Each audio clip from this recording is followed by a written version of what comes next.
Good afternoon, ladies and gentlemen. Sorry, I'm going to take up. This is a bit of out of protocol, but there is a certain comment that Ambassador Nambiar would like to make. We will give him 2 minutes. Ambassador Nambiar, floor is yours. Unmute yourself and please go ahead.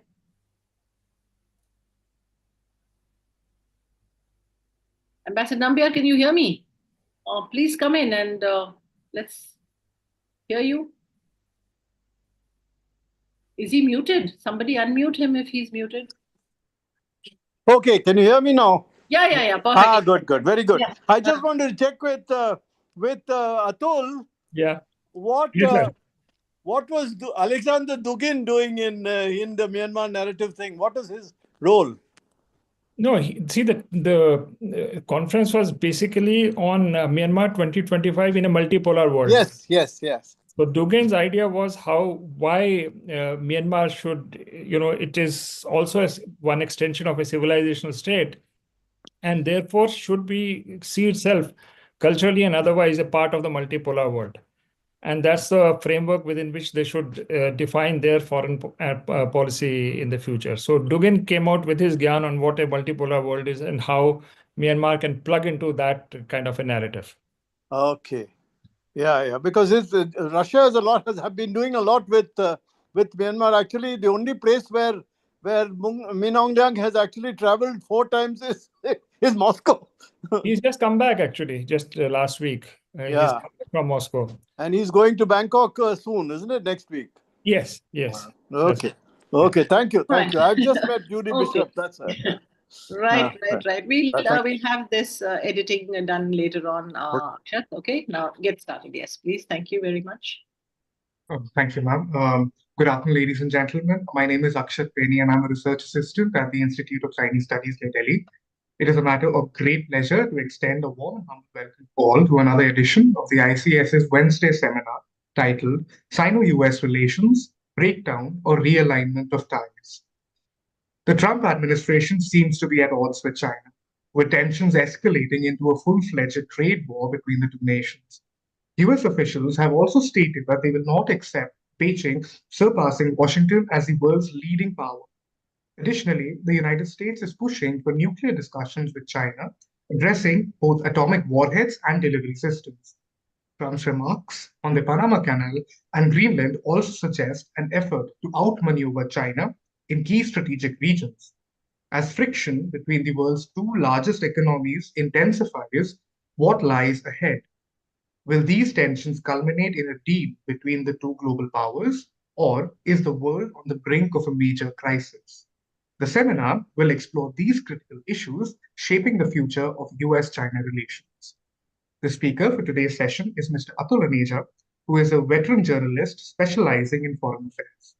He is the former editor of India Narrative website and strategic affairs editor of the Hindu newspaper. For over 17 years, he worked as an international journalist covering China, West Asia, Eurasia, and South Asia. As the Hindu's associate editor in Beijing between 2014 and 2020, he had the opportunity to observe up close China's transition in the Xi Jinping era, based on extensive field reporting across the length and breadth of the country, including 2 rare visits to Tibet. Earlier, as the West Asia correspondent for The Hindu, based in Bahrain and Dubai from August 2002 to June 2014, Mr. Aneja reported the twists and turns of the Arab Spring from Cairo, Benghazi, and Tunis.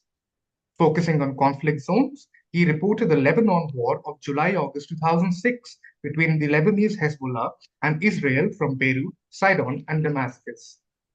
Before that, he covered the Iraq war after the Anglo-American invasion from Baghdad, Najaf, Kirkuk, and Arbil in 2003-2004.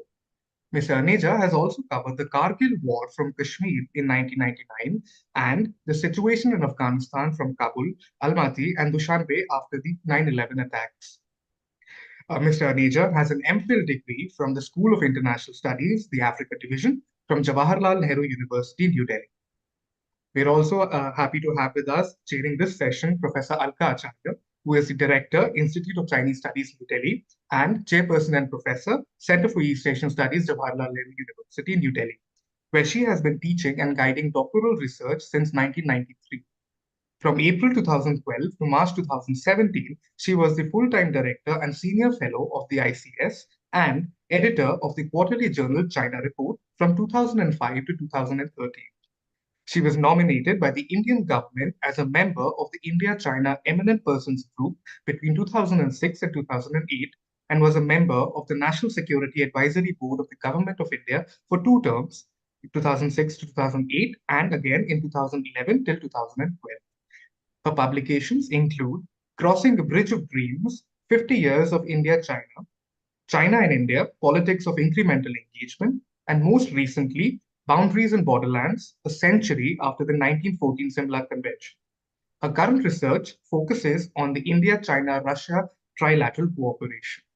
Now, before I hand over to the chair, I would like to ask all participants to follow a few housekeeping rules. All participants shall be muted during the presentation. Questions may be posted in the chat box. Please do include your name and affiliation when you post your questions.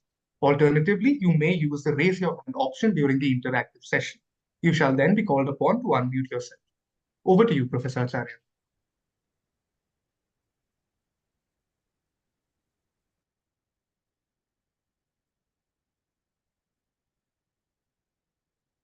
Alka, you to unmute. Sorry. Yeah. Sorry. So yes, on behalf of the Institute, which Akshat has done admirably, but once again, and on my own personal behalf, let me welcome you all to this talk by Atul, who is a long time friend. Okay. So since I'm talking about our long friendship, it doesn't redound on anybody's age. We are both long time friends. But what was interesting was the way in which we had interacted over the years during his stint in China as the Hindu correspondent, and some of the amazing work that he was doing from there at a time when we really had not much access to direct indigenous reporting, as it were. The Hindu was one of the few newspapers of India who gave us first-hand account. And whenever I met him, there was this amazing chutzpah about him trotting about here and there, crossing borders. And so, yes, I'm really, looking forward to seeing how he brings in this vast experience to bear on a topic that only a brave soul would do in these times, especially when things are changing from day to day. You just really don't know what's going to happen tomorrow, how the Trump administration is going to pan out. I mean, just as when we were sort of gearing ourselves up for this intense encounter with the Trump administration on tariffs, today's paper says, well, they might just relent a bit on tariffs. So it's like that kind of a continuously moving scene, and especially where China is concerned, the yin and yang is truly complex, and therefore to pass a kind of an assessment about the possible trajectory of this relationship will really bring all of Atul's skills and perspicacity and his understanding of this problem before. So I'm going to first listen to you before I start throwing my questions at you. Over to you, Atul, for your talk. Thank you so much, Alka. Such a pleasure to be here and to be, I get the feeling among friends. And, you can experiment some of your lines and some of your prognosis when you're in company of friends.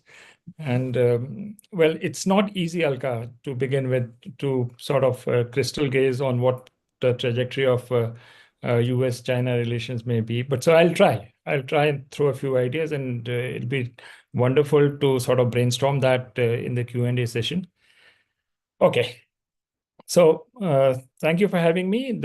I think I'll begin by saying that there is a potential contradiction. In fact, there is a contradiction between the aspirations of Make America Great Again, which Trump represents. He's restructuring the United States in very, very fundamental ways, which I'll explain in a while, which is again to revive America and to stay number one in the world.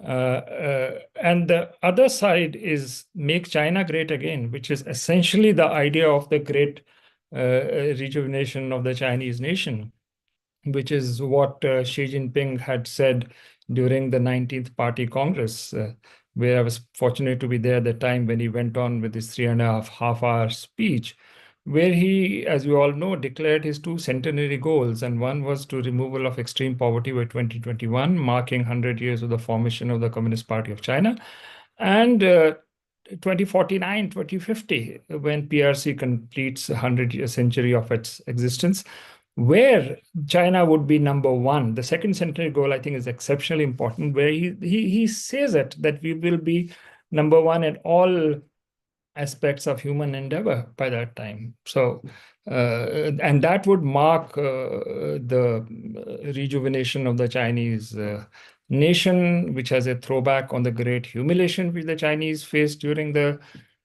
time when they were under colonial influence. That was a marker. The 2050 was a marker which Xi Jinping declared in the 19th Party Congress's speech. Now, if US wants to be number one in perpetuity, and China wants also to be number one by 2050, and by 2035 they want to be the number one economy in the world, there is a fundamental clash or contradiction between the aspirations of these two great nations and civilizations, let me put it that way. How does one resolve this? So, this is the major sort of a framework within which I'd like to, carry forward our discussion. I think when you look at the Trump on the US side, it's not. It's a rupture in the narrative of the US trajectory. It's a major point of inflection where the Trump administration is really, it's breaking away from the Wilsonian line of thinking, which was essentially that we have to be internationalist, that America's greatness lies in its global hegemony in a way. And for that, you need an architecture which was defined essentially by what happened in 1945, just before the end of the World War II, which was the Yalta Conference, which created a structure for a new global order, which had the UN system at its heart, and which led to the Cold War between the Soviet Union and the United States. But essentially, the idea was that liberal democracy will prevail all over the world. And that was essentially what the central idea of the Wilsonian doctrine was. And opposite to that was what Trump is probably trying to project is the Monroe Doctrine 2.0, where it is US alone, and it jettisons its so-called international duties. And the idea is to revive the United States and make it great again, which would mean that its economic revival has to take place big time. It will not play an international role. Its relationship with the UN is going to be fundamentally changed. And frankly, Trump doesn't like the UN system for reasons which I'll explain in a while. And it's already walked out of the World Health Organization. It's your climate change debate and climate goals, he's got out of that. So it's essentially a fundamental reimagining of the US state. He from a country which has global responsibility, he is emphasizing the Westphalian model, which is the sovereign nation state idea, which is getting reinforced in the United States. So in order to make America great, there are three trajectories on which he's moving, in my view. One is the geopolitical, other is the geoeconomic, and most importantly, I think, or at least very importantly, is the geoeconomic trajectory, geocultural trajectory. I'll quickly go over these two. When you look at the geopolitical trajectory, of course, the Americans realize that the biggest competition is with the Chinese. And Marco Rubio has made it very, very clear, as has the new defense secretary, that China wants to topple them off the perch of being the world's #1 nation. and the US will not accept that. And in order to achieve, to prevent that from happening, the US has to revive its economy on fundamentally different plane. First trajectory is geopolitical. How do you sort of block China on various choke points of global trade? I think that's where Trump's idea of Panama Canal comes in, because that's one area through which international trade flows from the Atlantic to Pacific. So that's the reason why I think the Americans are very keen that the control of the Panama Canal is not with the Chinese, but with them.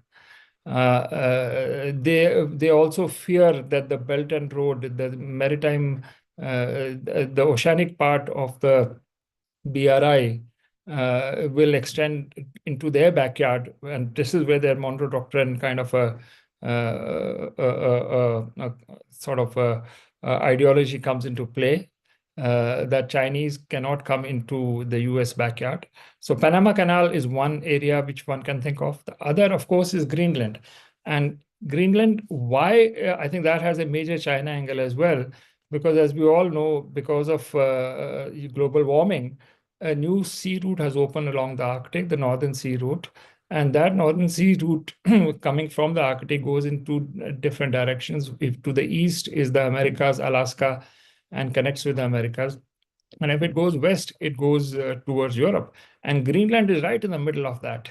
So Americans, if they have a foothold or control over Greenland, they can very greatly have influence over Chinese shipping, because one company which has been using the Northern Sea route extensively, and I saw that when I met the people from Costco in Shanghai, that they have the full-scale ambitions of icebreakers and using that channel for trade, both with the Americas and with Europe.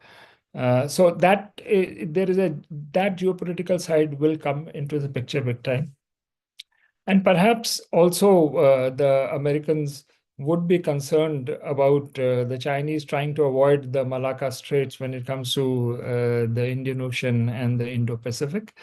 They would be concerned about Gwadar. They would be concerned about Chokfu, which is Myanmar, because from there, the Chinese, aware that they are vulnerable if the shipping crosses the Malacca Straits, which is dominated by the Americans, are looking for alternative routes to the mainland, avoiding the so-called Malacca trap. So I guess they would get interested in that, but right now that's not on the radar. When it comes on the geoeconomic side, I think the Americans have very clearly realized, the Trump administration, that they need resources. And they need resources, whether it is oil and gas, and that's when you look at oil and gas, that's where Canada is coming into the picture. But I think that's why Trump is so interested in calling Canada as this 51st state of the United States, because Canada has huge resources which are sort of the Americans want to control. And that also explains some of the language which the Trump administration has used when it comes to Ukraine, the critical minerals deal. And most importantly, one of the channels which is connecting the Americans and the Russians, there are many other dimensions to that, is the huge resources which the Russians have. And if you want to make America great again, and if you want to restart and revive manufacturing big time in the United States, you need resources from all over the world. I think they have sort of charted out Russia's special relationship as one of the vectors which is sort of binding the Russians and the Chinese, Russians and the Americans. And probably that is going to be a very, very important primary relationship which is coming in. The third thing which is happening, if you look at the geocultural side, and I think that's something which is escaping, I think, most of the writings which I'm seeing on the China-US relationship or US foreign policy under Trump as such, which is the Trump administration's declaration of war on what he calls globalists. I think that is very, very important, because in Trump's perception, the globalists are people who are generally unelected elite a transnational elite in the United States and Europe, whose purpose after the collapse of the Soviet Union in 1991 was essentially to create a totalitarian superstate, in a way, a complete attack on national sovereignty, and in the process of that attack on national sovereignty came to undermining, in fact, regime changes of countries which were sort of resisting, and that's where it is the globalists in Trump's lexicon. I think his merit in what he's saying. It begins the process of global domination and the formation of superstate with Yugoslavia in 1994, and then it goes into the Middle East, where you have the use of hard power to remove Saddam Hussein, and then hard and soft power in the Arab Spring, and you see the complete Gaddafi in Libya, Arafat, the Arab socialists. That cycle gets completed, I think, with Bashar al-Assad being toppled recently in Syria. So, and the globalists and Trump's people have been saying this, it is not just the political dimension of it, but the other cultural dimension, which is promotion of a culture, so-called universal values, where democracy and human rights are used as tools for regime change, but also promotion of woke culture, LGBTQ+, so it's a gender confusion. I think these are dimensions with the Trump administration feels very, very strongly. The return to traditional American values of family, etc. I think that's a very, very important geocultural dimensions, which is defining Trump's relationship with the Europeans, for example. Now, Europe is divided among, I would say, the globalists and the sovereigntists, people like Viktor Orban, who believes in national sovereignty, as does Giorgia Meloni, or you have Fico from Slovakia, Marine Le Pen in France, and Germany's Alice Weidel, and Austria's Herbert Kickl. So Europe is divided, and Trump's allies are really these people. And in a way, I would dare to say that what Trump has started is something like what Trotsky did, the permanent revolution idea. It's now a conservative revolution idea that, it can't just stay in the United States, it has to spread into Europe. And that's where this deep rupture with the Atlantic Alliance of 1945 model comes in. Because what the Americans are doing is, among the entire star cast, they think that the Russians are the chief allies. Because Russia shares exactly these values, these traditional values, these conservative values, anti-regime change, anti-LGBTQ. If you are filling a form for a visa in the Russian embassy, so when it comes to gender, it'll say male or female. I mean, if you're filling a form for UK or France, it'll also mention a third gender.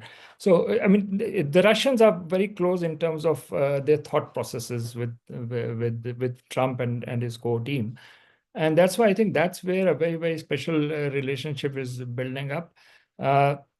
What happens next would be very interesting, where the Ukraine situation will sort of define Russia's role in it. Now, where does the US-Russia relationship, which I think is a very primary relationship going on, is going to impact China, which is our original sort of the starting point of our conversation. And I think that's where it becomes interesting, because right from the days of Kissinger or Brzezinski, the idea has to keep the Eurasia divided between the Russians, former Soviet Union, and the Chinese. And the whole of Nixon's mission of 1972 was essentially that Sino-Soviet war, which took place in 1969. So they broke up that Eurasian landmass into two adversarial relationship. Trump, is he trying that? Perhaps there's an angle to that, to cultivating of Russia, not just Europe, but also with the Chinese angle in play as well. Now, what happens thereafter?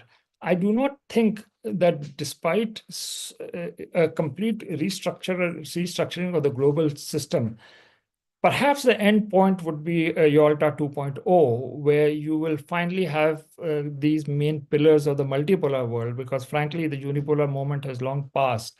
And we have these countries, essentially civilizational states. Ambassador Nambiar was talking about Dubin. Dubin has been one of the architects of the civilizational state idea, which is essentially that the new world order will be based on these civilizational states, which is China, India, Russia, Russian Orthodox Church, and in the end, the United States, which will be sort of into this, will formally anchor, and that conversation between these four would be essential, along with countries of the global south, etc., to redefine the world order, which I think is something on Trump's radar later on. But let me not jump the gun here. When it comes to the relationship with China, the point I was making was that despite all the adversarial relationship between the Americans and the Chinese, this is not a Cold War. Ultimately, the Americans want a deal with the Chinese. And the question is, on what terms would it be?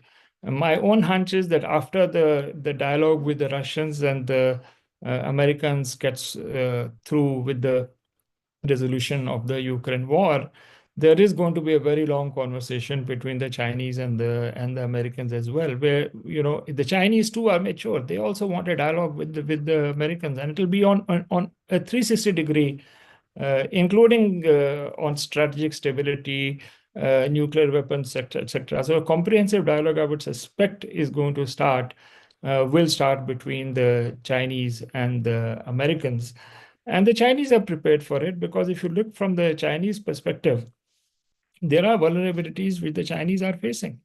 I mean, they know America's vulnerabilities. I mean, I think Rubio said that America makes in a certain time frame 5 ships, and the Chinese make 230. I mean, that is the kind of asymmetry. This is something in the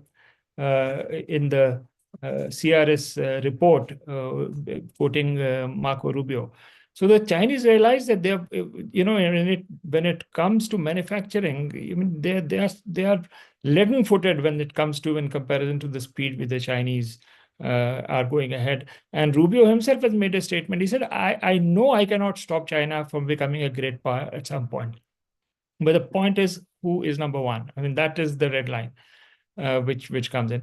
So you're going to have this conversation between, I suspect, between the Chinese and the Americans. The Chinese have their own vulnerability. They have gone, Made in China 2025 plan has gone off exceptionally well when it comes to AI and electric cars, where they've beaten the rest of the world. Tesla, in comparison to BYD, is way behind, and its market share has been dropping at the speed of knots. But while China transitions from its economy, which was based on construction, infrastructure development, real estate, to a new AI-driven model, that transition, they're ahead of the game. But what it's also causing is a very alarming unemployment of the Chinese youth. And they can't afford to have a confrontation with the Americans, have their market access through tariff walls, etc., restricted. Because if you see the unemployment from 5 to 6% overall, when it comes to youth unemployment, it's about 16% plus in China. And the unemployment in the countryside is still not being counted. So this is alarming data. You've got about 12 million Chinese youth entering the job market, where you're not producing that many jobs, especially when it is tech intensive industry like AI, or the electric car industry, which is the massive factories which the Chinese are building in Henan for BYD, for example. There are very, very few people who are getting employed. It's so automated and so efficient. But that's where the Chinese also would need a deal with the Americans. The conversation with the Americans will obviously have to keep in mind the Chinese complete determination to be part of any global conversation for a new world order. They are very unhappy with the way the Ukrainians and the Americans, sorry, the Americans and the Russians are talking about Ukraine, and while they are nowhere in the picture. In fact, what has happened is that the Chinese are trying to reach out to the Europeans, who, as it is, or a section of the very old Europe, as old former US Secretary of Defense Donald Rumsfeld had said, that this is old Europe, but essentially France and Germany, etc. The Chinese are reaching out to all of them now. And in fact, the special envoy on Europe has been making public comments that the Europeans are being treated so shabbily by the Americans. This is an interesting track which has opened out after Trump, which is a revival or a reconfiguration in a way of the Europe-China track. How will that pan out between the two? In fact, one finds that the Chinese are happy with the present world order. Frankly, they are the status quo right now, who are happy with the UN system as it prevails. So they are the ones who are going ahead with so-called section of the globalists. So that's an interesting line which has come in. How would this reconciliation, I would say somewhere down the line, there would be, has to be a meeting of grounds, because neither the Americans nor the Chinese want a World War III. So, both are mature to that extent that they will, in fact, Trump, when his meeting with Zelensky was essentially that you are risking a World War III. So I would suspect that Trump, it does not want a war with China, whether it is over Taiwan or whether it is over else. In fact, the statement on Taiwan I was going through of Rubio's interview is very interesting, that they would not want the use of force to change the status of Taiwan. Essentially saying that if it happens without the use of force, they may be okay with it. So that it's interesting to see where that goes. But now there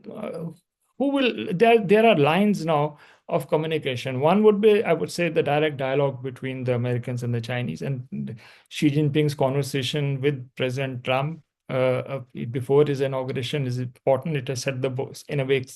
We don't know what really happened in that, but from all accounts we have heard is that it was a pretty lengthy conversation.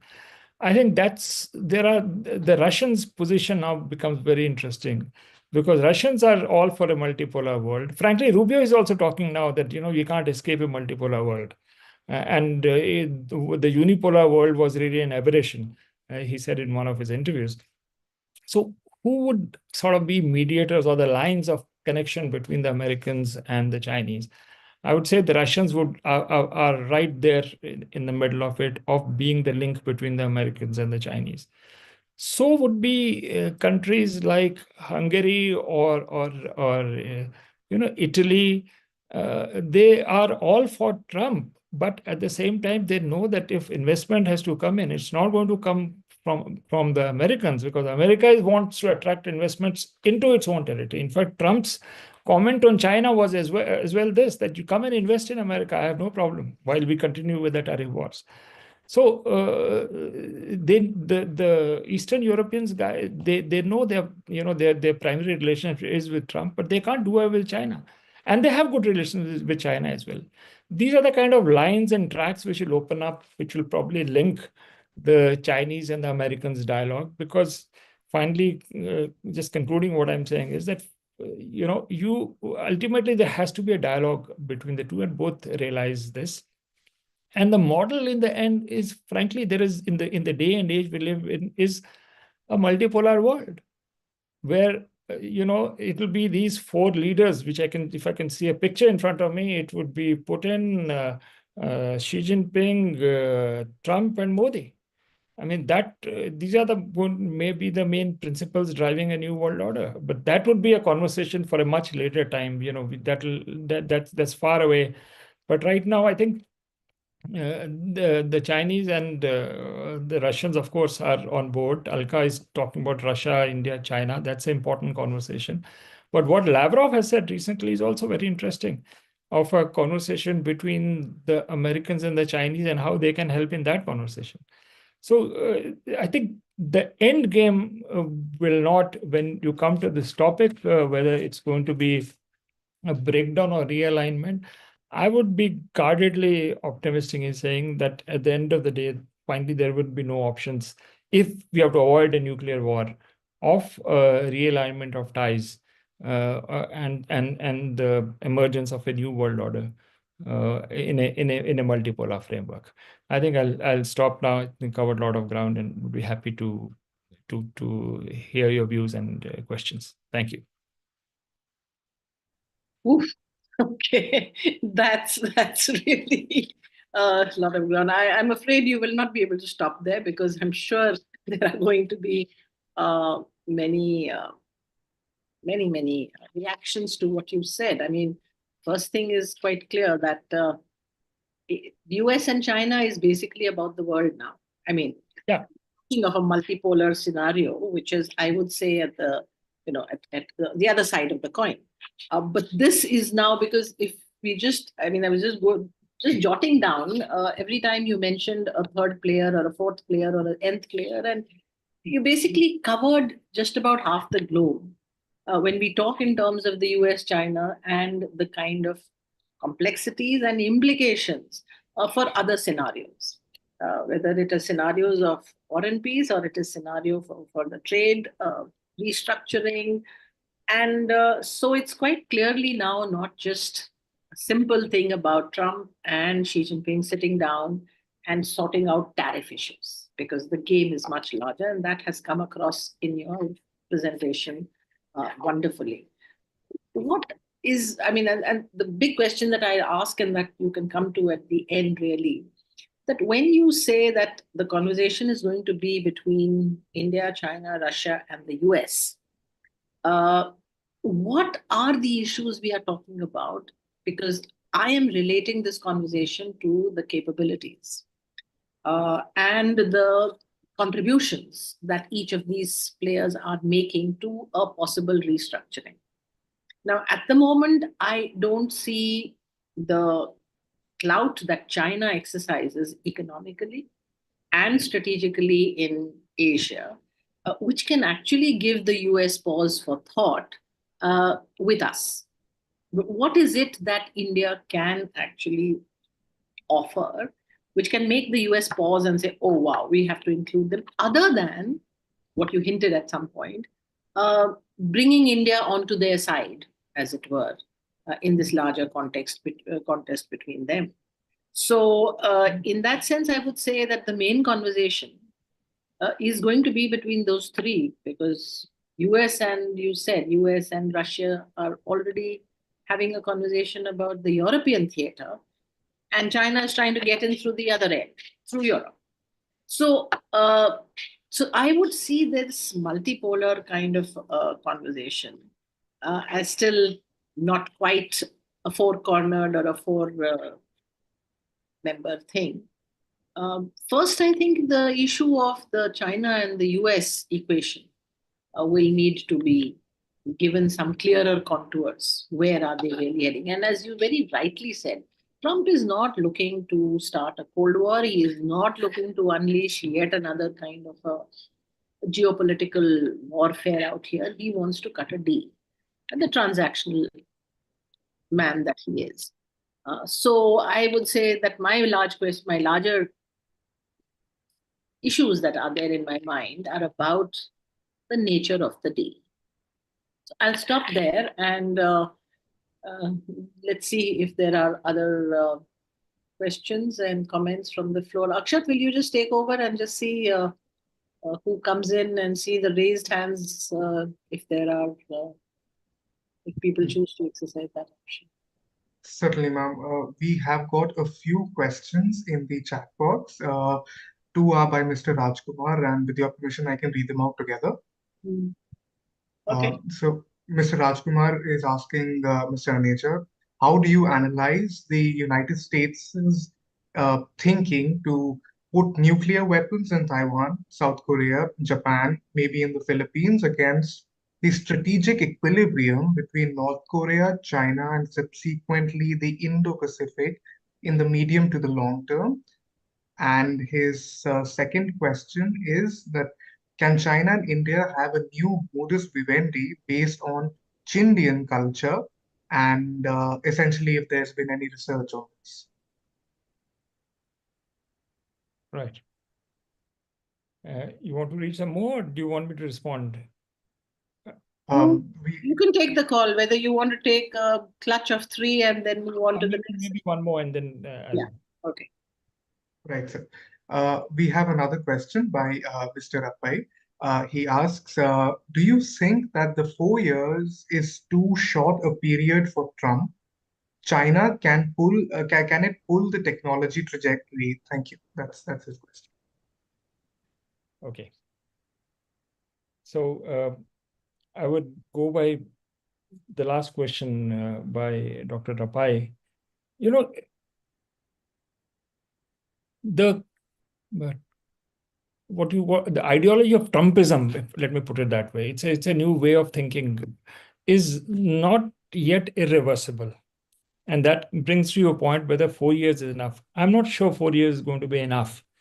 And I don't think the entire Project Trump can be completed in 4 years. There are going to be major there are major fault lines within the United States, and the so-called US deep state has not disappeared.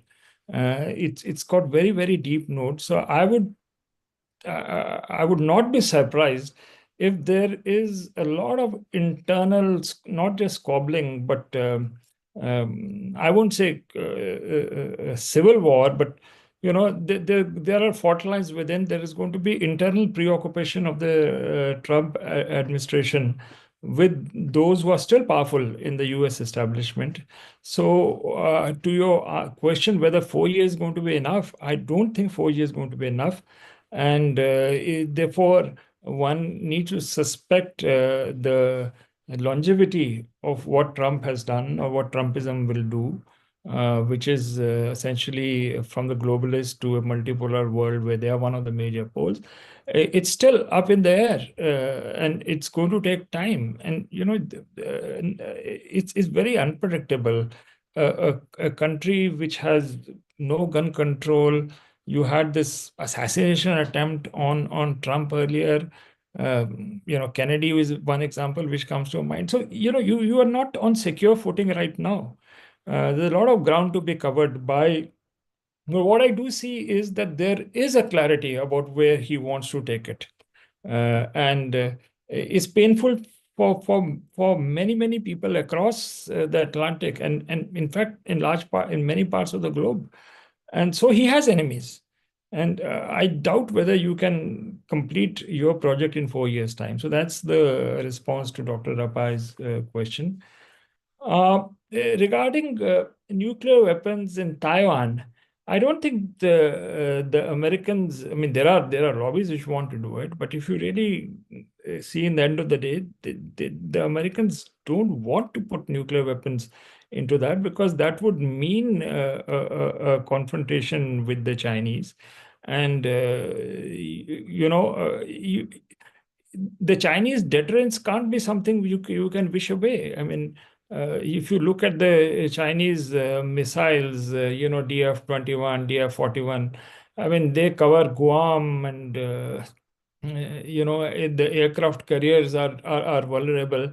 I very much doubt whether the United States is going to risk that of putting nuclear weapons out there in Taiwan.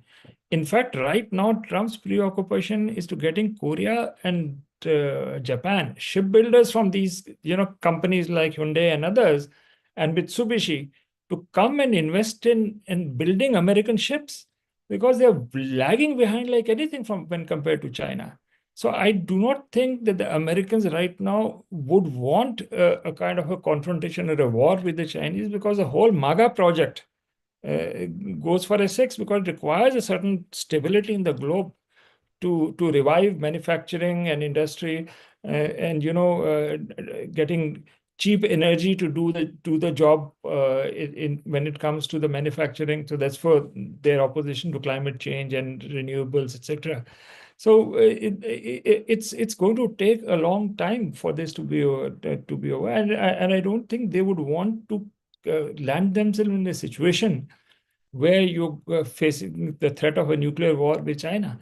I think the Chinese have their deterrence in place, and no U.S. administration can ignore that. So I think that particular set is sort of fairly sorted out in Americans' mind. But that's where I think this conversation, which the Americans are wanting, that not only would they want a nuclear dialogue with the Russians, but have a trilateral dialogue, which would also include a conversation on nuclear issues with the Chinese. And this is precisely because China has 600 or so warheads right now and growing. And this is something which the Americans want to sort of lower the threshold and move in a de-escalatory direction. They don't want a war with the Chinese. So I think that fairly, to me, is very clear that they are not going to precipitate a confrontation with the Chinese over Taiwan. Then you come to Alka, your point very well taken. If you are going to have, a new architecture, I mean, you can see the Russians, Americans, Chinese. They are there in the Yalta 2.0. Where does it come to India? I think India is still a work in progress. $3 trillion economy, very important, good potential. But frankly, since we are talking openly and freely, China is $18 trillion economy. We are way behind in geoeconomic heft when it comes to that. But I think where India comes in is if you really look at South Asia, for example, and you look at events which are taking place in Bangladesh, for example, which is again part of the globalist network or regime change policy, which starts in '94. But I spoke to you up to the point when it moves from Yugoslavia onto the Middle East. But now it comes, and of course, Caucasian countries came in, and then there were color revolutions in Georgia and in Kyrgyzstan, etc. But it's really entered the South Asian theater big time. I think there are two things which have happened. One was the removal of Imran Khan. Clearly, the deep state, how the U.S. Assistant Secretary of State Donald Lu was involved in that whole enterprise. There's a whole backstory. I've done an article on that. Maybe I'll share it with you later. But essentially, to me, bringing in Nawaz Sharif and co was part of this regime change process and docking Imran Khan with the military again, then going back to the Americans big time, first with Bajwa, then with Asif Munir. So, that part was the first one. But then Bangladesh was even more removal of Sheikh Hasina. And the need for a military base, probably Matarbari and not St. Martin Island, which they're talking about, because Matarbari is very close to Chokphew. And if you want to impede the shipping lanes, then that's a very interesting location. So you do have regime change coming closer towards South Asia. Trump doesn't want, is completely opposed. He has already banned US aid, which was the main instrumentality through which many of these projects were run. I saw this commonly when I was doing the Arab Spring. It's the same story which is coming into South Asia, with NGOs coming in, with the media being co-opted by some of these. So it's exactly the same script. India's role may be to reverse this tide in its neighborhood. And I think the conversation between Prime Minister Modi and Trump when it came to Bangladesh was pretty interesting. The visit of Tulsi Gabbard here and the kind of statements she's made. I think there is a geopolitical role which the Americans would want India to play in South Asia. And perhaps with Chinese really going out and cultivating the global South with their heft, India would have a role. And I think India should have this conversation with everyone, about, but again, though not in the same league as these three, but I think, you are already reached a certain level and you're potentially a civilizational state of that heft. So that would be enough to merit India into this high table of Yalta 2.0. I think I might have covered most of the points which have been raised right now. We're happy to hear some more. Ma'am, we've got a raised hand by Ambassador Napier. Sir, could you please unmute yourself?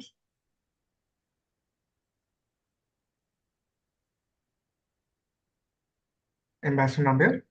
Yeah, I'm trying. Okay. Thank you. I just was able to unmute myself. Thank you, Atul, for fascinating kind of analysis which I've heard before, and in fact, I see a lot of the, there is a tendency to think of these of Trump 2 as something which is just a repetition of Trump 1, which is far from that. Yeah. And it clearly that the anti-globalist project is a 10-year project at least, starting with Viktor Orban. That's all. I can see that. But there's one point which I wanted to say. You seem to be suggesting a very much more benevolent kind of, long-term kind of trajectory of Trumpism, particularly at this stage. Now, on the one hand, we see what you've just talked about, manufacturing, getting manufacturing into the United States. Now, is it really feasible to have the United States go back to manufacturing? One, is it easily possible without, for example, in shipping, for example, you said China controls 50% of the world shipping, building, in fact. And it will take at least 10 years for the United States because it has neglected it completely. In other areas of manufacturing also, does the United States really wish to go back to manufacturing, to make manufacturing the mainstay of its economy? Whereas it's been the services sector, the whole manufacturing itself today is a small part of the world, sort of, in a sense, exports around the world. And it is the value added which comes through services, which is actually collecting most of the wealth in the world. And how is it that if United States were to go back to manufacturing, how is it going to help the United States go back to the number one, which is the objective of the United States? Secondly, if the object is to encourage innovation, keep technology, which is, you've not just said very much about technology. The United States wants to keep its lead in technology and innovation. A large part of the innovation comes through keeping the walls of the United States open. And that is exactly what Trump is working against. So I don't know. Of course, it is true that it's going to be selective, and they will be inviting, high voltage kind of intellectual contributions, etc. But that's not going to be so easy. How do you see that happening? And the third point, which I wanted to mention to you, is if the United States, the objective is to remain number one, is there not going to be incipient kinds of like contestation, confrontation, which is possible with China? How is it possible for them to, how will they avoid that? In fact, some of the earlier simulations in the US military, perhaps it is the earlier deep state which has generated some of this, has even generated a novel 2034, the next war. I don't know whether tensions can be, in a sense, just subsumed so easily between the two biggest economies of the world through, this kind of of course, it is in the interest of both countries to avoid a nuclear war. But you are seeing increasingly in Far East, for example, Japan will feel itself completely, in a sense, in the nuclear, in terms of nuclear protection. Trump's statements have probably made it feel greatly insecure, as also in Europe, perhaps Germany will feel the same thing. What is your view of the emerging sort of approach towards nuclear, capabilities in Japan and Germany? Thank you. Thank you so much, Ambassador. I couldn't agree with you more, that these are not straight line projects. I mean, there are going to be a massive turbulence globally, and we really don't know finally. I could only think of one scenario covered in, but there can be various others. And, I'd be the last to say that this is the last word. That's not the case. When it comes to, let's go on to specifics. When it comes to nuclear, other countries being left out, I think there is a major issue here. when it comes to countries like Japan, because, with the US turning more inward looking in the sense and avoiding its so-called global responsibilities, in fact, raising tariffs against the Japanese and the Koreans, it's bound to generate that impulse from within for some kind of ironclad security. And if the Americans are not going to provide that security, then will that lead to proliferation? I think that prospect is very much there, and Japan has all the capability to become a nuclear weapon power. That, and if it becomes a nuclear weapon power, what happens to the Koreans, to North Korea? Does it again start a new cycle of proliferation and a nuclear arms race within Asia? I think that especially in North Asia, very much a possibility that this could well happen. So on the strategic side, this is quite a mess right now. That is where the conversation with the Chinese, and frankly, then it has to expand at some point to include other players in the region. You mentioned the Koreans, the Japanese, former allies. What happens to smaller countries like Singapore and the ASEAN countries? I mean, many of them. So it's going to have a major when it comes to Indo-Pacific security. It's a full-fledged churn which is about to come about, and it's not going to be pretty. And there are going to be lots of ebbs and flows into it. I'm just being optimistic that will finally lead to a better conversation, at least with among the bigger civilizational states, to sort this out. But the dialogue has to be a global dialogue. It just can't be just 4 countries which I named. It has to include people from the global south, has to be represented. Latin America, you have to get them into the picture. And the Far East has to also come into the equation. So it's hard to predict where the dialogue will go, but unless it is an inclusive dialogue, it's not going to work. And nuclear proliferation is definitely one of the problems which is likely to arise as especially in the transitional phase, which could be pretty long between the Americans and the Chinese. All I'm saying is that there's one thing which they don't want is a nuclear war. So that's something which sort of, squares the circle in a way that there is one area where they agree. Then comes the internal side. You talked about the economic side. Can Americans revive their economy now by creating these walls, essentially being protectionist? Will protectionism be an answer to reviving manufacturing? Let's look at that. I think with the tariffs, they will generate, I think, $600 billion. There's some study which has come on that. But then internally, what you're going to have is, of course, cheap energy. Because, this drill baby drill idea is essentially, what the Germans sort of are in trouble because they don't have access to cheap energy from the Russians now, because of the position they took in the Ukraine war. The Americans are banking on cheap energy. And perhaps also, we also saw in Trump's first term, this OPEC plus, which had come in, which included the Americans and the Russians into the equation. So energy, cheap energy would be one of the pluses. Labor costs are going to be high. The problem again is generating employment. Again, the US has 5% unemployment. So perhaps you're going into poorer employment and consumption-based economy in the United States.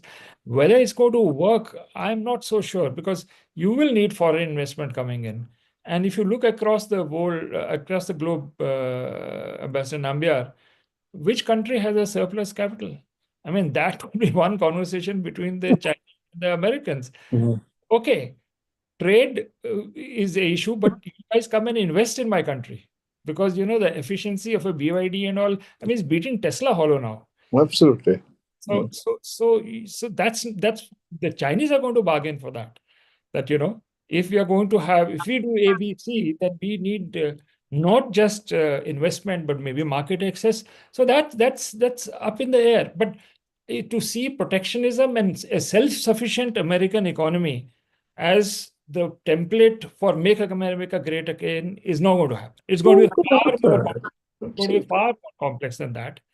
AI, what happens to the tech sector?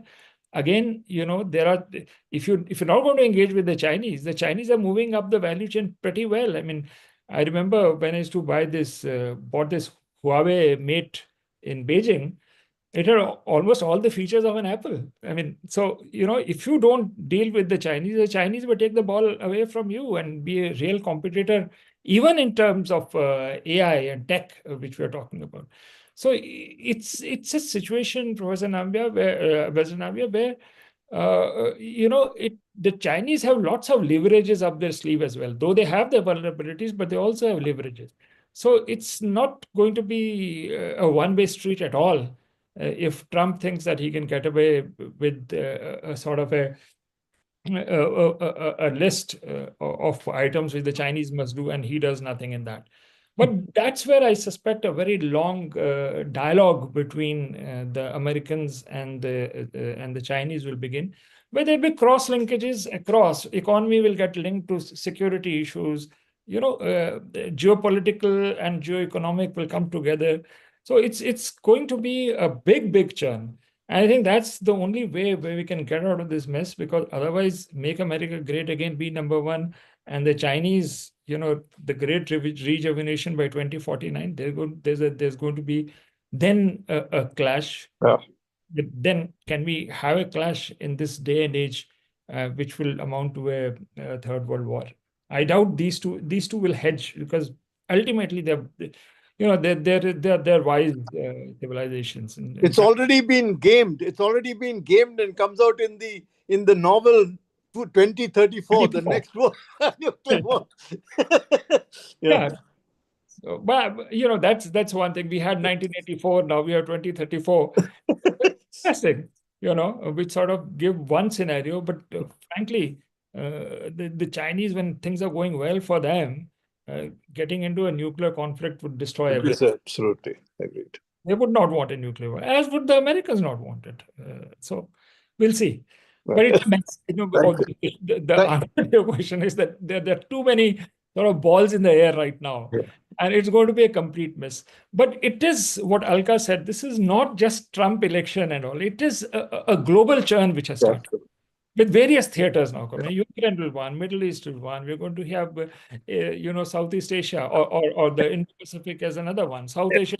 So it's a complete global churn which we are experiencing right now. Thank you.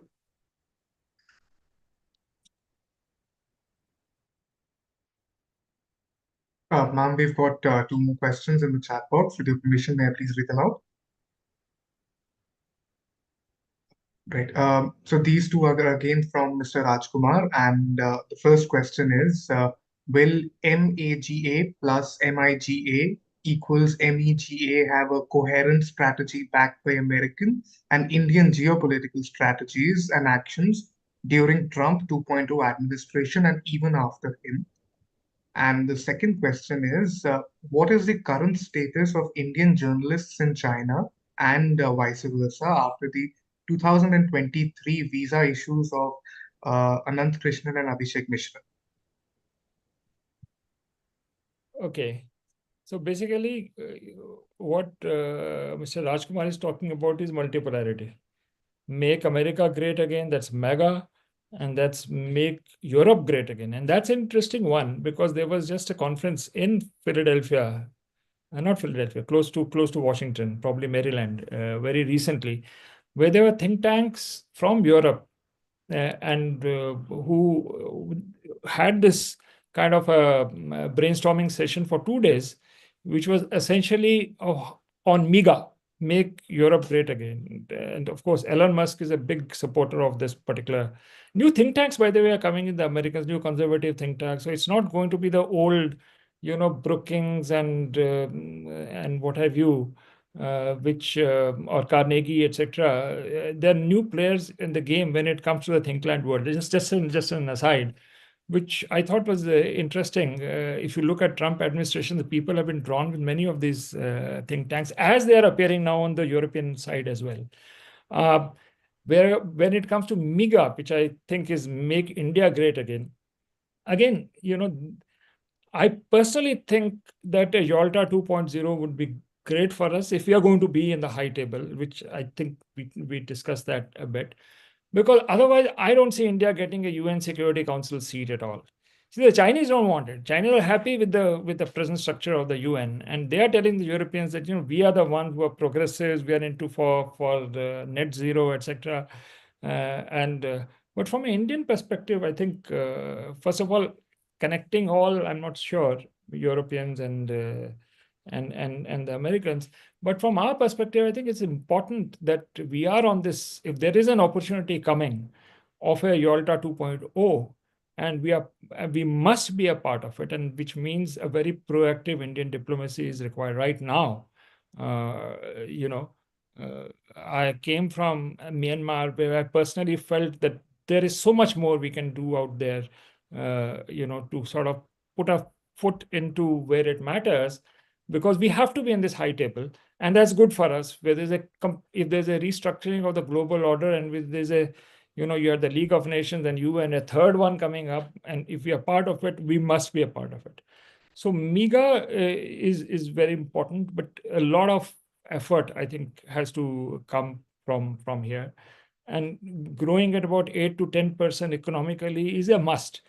And I would say that our focus has to be pretty clear as to where our country has to go, and what are the real issues in terms of development and growth, which are and military prowess, which are the issues which matter. And we should probably not get distracted into any other thing except for going in that direction. Question on the journalists. Oh, journalists. Well, I think the last conversation which happened between EM Jaishankar and Wang Yi from China, there was this talk of two things. One was the reviving of this direct flights between India and China, and full revival of our journalistic contacts again. We used to have this 1-year visa, and frankly, in my 6 years in China, never once did the Chinese create any kind of problems in terms of visa issuing or their PSB, any kind of harassment at all. And I can say that very clearly. And I think we need to get back to that. And I really think that any kind of journalistic exchanges has to have reciprocity. And if they give 1-year visa to Indian journalists, I think when it comes to Xinhua or whatever other organizations want to post their journalists, I think there should be a complete reciprocity. You lose out big time without journalistic and cultural and people-to-people academic scholar connectivity. It's important buffer which comes into play, especially at a time of crisis. And I'm saying that having been in China when the Doklam crisis happened, and I think the media out there did play some role in helping, at least not, sort of raising those tensions to a further high. I think these exchanges are very, very important. And I hope after what happened at Kazan, which is a meeting between President Xi and Prime Minister Modi, and the follow-ups which we are having, that we move quickly in this direction and go ahead and at least take it back to where we were before Galwan issues and other happened.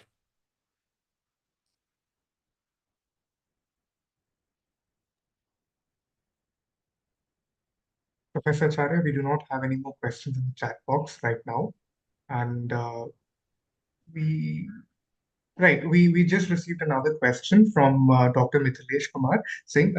So he is asking, how do you look at China's stand on the Palestinian issue, and how does China look at Trump administration stand on Palestine?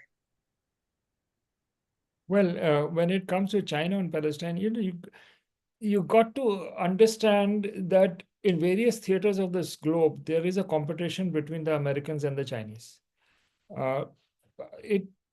Before I get to Palestine, 2021 Afghanistan, I think the exit of Americans from Afghanistan and the extension of the China-Pakistan economic corridor into a Taliban-controlled Afghanistan, and then across the Wakhan corridor into Central Asia is something which the Chinese have been working on. So the Americans were exit is a great thing for the Chinese, and I think the same template holds when it comes to Palestine. I do not see Chinese being Chinese. They see, any kind of reduction of American influence in the Middle East is a good thing. And therefore, you could see the China-Iran relationship growing very, very strongly. Recently you had also exercises by the way of Russia, Iran, and China. They would approach it from a geopolitical lens.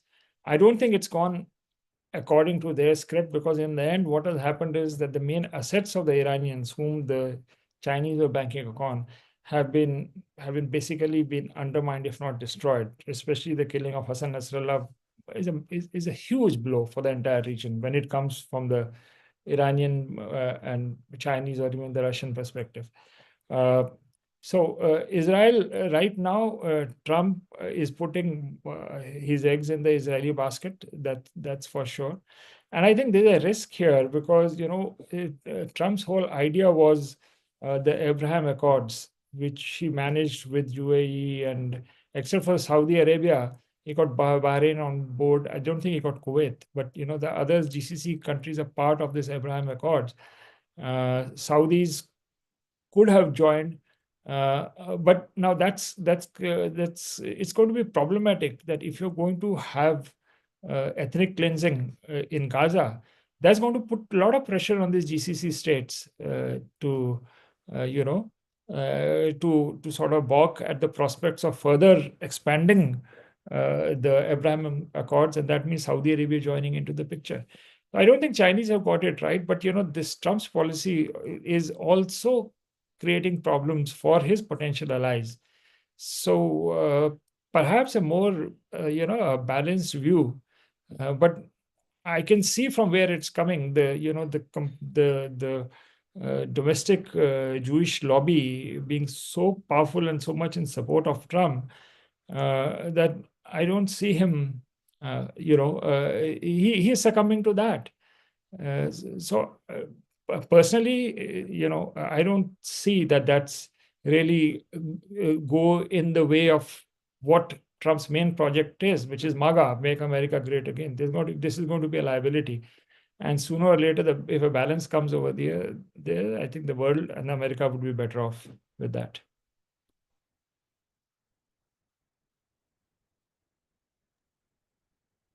Thank you, sir. Currently, we do not have any other questions in the chat box, and we would encourage our audience to raise their hands if they have any questions. Well, in the meantime, I shall step into the breach again. So, Sure. one question that we've been skirting around as we look at this great confrontation that is going to define, well, confrontation or the great adjustment or compromise, whichever word we want to use to assess the dynamics between the US and China. So, one of the issues that is going to figure here, and I've been reading a lot about assessments which go either way, which is really that how long can the dollar stay as the main currency, and that China has now a pretty strong case for alternative approaches, alternative baskets of currency. They have started to trade in the yuan and local currency kind of things. So clearly, China is nibbling at the margins, as they say, and most experts are of the view that this hegemony of the dollar is not going. It's unsustainable. It's irrational, particularly in this kind of integrated economies, and that it's only a matter of time. Now, my question here is that some of the Chinese writings are actually being very, very conservative in this matter. What they are saying is that if we look at two key imports of China, which is energy and food, it is still dependent on the dollar because all this comes in dollar terms. And if they would try to sort of push the de-dollarization process, they will be more affected in the short run because the larger proportion of their imports are in energy and food sector. So how do you see this question of the de-dollarization, which is looming in the background? I mean, how realistic, how soon, and to what extent would China be supported in its stand against the US dollar hegemony by, say, the global south, from where really the largest number of voices are coming against the dollar's power? And You so see, on. Trump is already petrified with the prospects of de-dollarization, the rise of the BRICS, and he has said so that be 100% tariffs in case you go on that track. He's scared, to put it, essentially when you have so much of bluster and it masks that you are really frightened from within. That's I think the Chinese have that as their final, throw of the dice. I don't think they're going to use that. They're going to weaponize this de-dollarization bit. But at the back of the mind, when this bargaining with the Americans start, I think this is something which the Chinese are nicely positioned to bargain with. Okay, we go ahead with respecting your dollars, not dominance, but at least not elimination of the some midway point. But excuse me, you got to do A, B, C on this side as well. So it's a fantastic bargaining chip with the Chinese have with them. Trade in bilateral currencies is now going to go away. I think that's something which is going on. Ruble yuan or rupee yuan. So that process I think will continue. But this is the currency thing is a very, very major sort of a area which will be a part of the dialogue between the Chinese and the Americans. And I expect even the Russians would also be a part of it because they are also in the part of this de-dollarization drive. I think they made a lot of, I won't say noise, but a lot of points about it when it came to during the Kazan BRICS summit. So, this trilateral, Alka, you got to watch out for the Russia, China, US trilateral. I had a Russian friend, I won't like to name, but he had sort of come here on a conference from Moscow. And, he made this point. He said, look, and this is about 2 months ago. He said, now with Trump coming in, we should have something called New Delhi should become the center for diplomacy for Russia, US, India. And I immediately jumped at it. I said, yeah, that means Rusi. And Rusi in our language is Russian. So he made this point. He said, you guys, and you have a better relationship with Trump. Now, this is before the conversation started on the Ukraine track. You have a good relationship. So we need maybe track 1.5 on Russia, US, India. New Delhi think of think tanks in New Delhi who can take this possibility. And let's start in Moscow State University, RIC, where we have a good relationship with the Chinese, and Russia, India, China goes there, and Rusi comes over here. But I was pretty thrilled that sound pretty good. And he also named the kind of people they had influence on in the Trump administration. And he said, you have better friends, so why don't you all do this on the think tank level? Okay. But then we hear the other thing, I think two things. A good article by Ambassador Shamsaran. I don't know whether you saw it. I think he hinted at this that is India really in part of this frame? The Russians want us in, by the way. Whether Trump wants is a different ballgame because Russians have this point of getting India to balance China. This whole game of they having limitless friendship is absolute nonsense. They would want India as a balancer between the Chinese and the Russians. So the Russians want us in. Americans, not so sure. So we'll see where this goes. But these are the kind of sort of trajectories, combinations which are going to come through as we think of various scenarios, including what you talked about on the financial side, where it will go, how it's going to come about. But watch out for the US, Russia, and China dialogue. I think that's happening sooner than later. Yeah, I think these are all unfolding scenarios. Clearly, if we are taking transactional approaches as the basic planks that almost all countries now have opened up. And each one of them are looking to see the kind of bargains they can strike up with whom and what would give them the best kind of deal. In that scenario, of course, then everything is contingent on how these deliberations move on, who gives in to what, who can get away with what. So I think somewhere we are in for a very, unfortunately, a very unexciting phase when it's all about only calculations of interest. Who is really here talking about the kind of world that we want to create? Who is talking about this big picture of values and norms? So one answer is coming up through the civilizational frame, and that is sought to be, but even as it's almost as if the civilizational frame is something apart from the transactions that are busily going on to actually get what you want. I think we have to depend on the scholars, the thinkers, and the philosophers to somewhere carve a space to open up this need to talk about also the kind of world that we are moving into. I mean, a world in which genocide in Gaza can be tolerated, and a world in which, there is starvation and completely unequal kind of societies that are beginning to emerge, just makes you wonder as to what and how our IR really linked to any kind of idea. The big picture really does not seem to come from anywhere. Some talk about, values, and some talk about multipolarity, which can give you something. But I think now it's going to be more about how people in different countries assert their speak out against what is clearly something that is divesting humanity of a very important part of the process of building a new world order.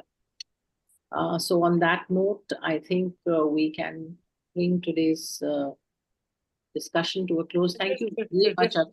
Can I just respond to you just a minute? I'm not as Sure, not 1 minute, 2 minutes, please.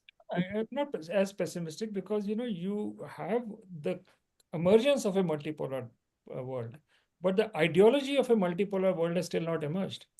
I mean, this is Dugin has written his fourth political theory, which I found is pretty interesting. He says, look, fascism is gone, liberalism is over, communism didn't work. Now we need a fourth political theory. And he's written a big book on what this would be. Yes. Essentially on the moral questions of the new world order, Alka. So it's not that people are not looking at this. And I completely agree with you that there is a necessity that a new world order has to have a conversation on values. You talk about rule-based order. Now, what would be those rules? In Myanmar, I raised this point. I said, look, we had something called Asian values, which were, can we elaborate on that further? Lee Kuan Yew started it, and somewhere the conversation stopped. We need to revive. If there are going to be new rules for the global world order, they have to be drawn maybe from Eastern philosophies, it's possible, from the civilizational states which are coming in. But we have not reached that point, Alka. But I think as scholars, as thinkers, people from think tanks, this is what is that this ideation is absolutely necessary, which cannot be separated from geopolitics or geoeconomics. I think the geocultural aspects of things has to be woven well into the discourse on foreign policy and international relations. And there's a lot of creative work, Alka, that's required now. And that's what makes me optimistic, hopeful, and pretty charged up that there's so much work to do.